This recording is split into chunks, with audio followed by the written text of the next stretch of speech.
Glenn Gerstell is a senior advisor at the Center for Strategic and International Studies, as well as a former general counsel with the NSA. Glenn, great to have you with us.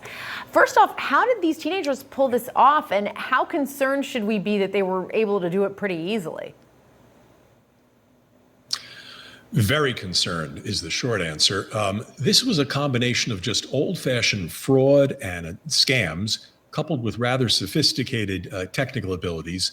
But it shows that despite all the complexities and safeguards we have in our computer networks, they remain vulnerable. They're globally vulnerable. This was a group of teenagers in England and Brazil who, as you said, were able to attack everything from Samsung in Korea to the Brazilian Ministry of Health. And they did it, in essence, through stealing phone identities. The very same technique that enables you to take your current phone and upgrade it to a new phone with a new SIM card, so to speak, is exactly the vulnerability that they exploited, so that when you logged into a website and you get a text message that says we want to confirm it's really you, and the so-called multi-factor authentication, they were able to get that message diverted to their phones instead of the real user's phones. So it was a combination of sophistication as well as old-fashioned scamming. Yeah, that's remarkable, because I always think I'm being so smart with multi-factor authentication, and it sounds like they can get around that too. And you're making this point that these are teenagers, obviously very smart and good at this, but how are they different than hackers who, obviously are far more sinister in what they're trying to do? So this just proves that you don't have to be the Russian spy agency or the Chinese spy agency to break into networks. Obviously, those kind of sophisticated nation state entities, they're not going to be wasting their time on small potatoes, so to speak. They're going to be going after classified networks and strategic objectives for them.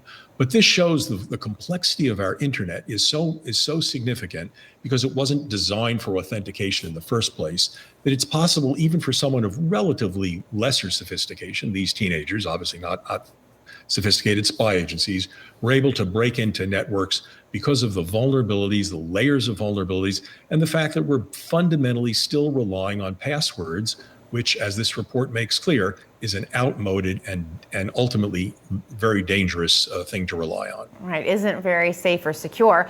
The DHS-led review board found that it's going to take a decade to eradicate vulnerability in software used by thousands of corporations and government agencies.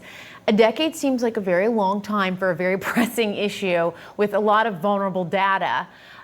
What can they do right now, or is there anything that can be done right now to fix some of these problems in the immediate?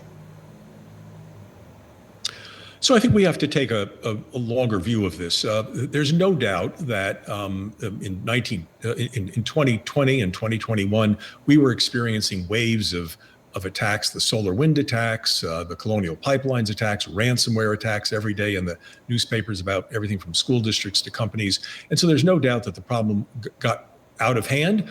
And I think over the last couple of years, the Biden administration and the cybersecurity community working together have made some big strides in this area.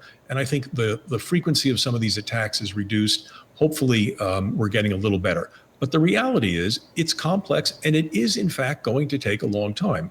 The good news is, as a technical matter, we know how to do this. This is not a mystery disease. We know how to solve this. It's going to take time and money. And unfortunately, in the meantime, we're going to have to endure some attacks. That's right. All right, Glenn Gerstell, fascinating. Thanks so much for providing analysis on that. We appreciate it. And we'll be right back.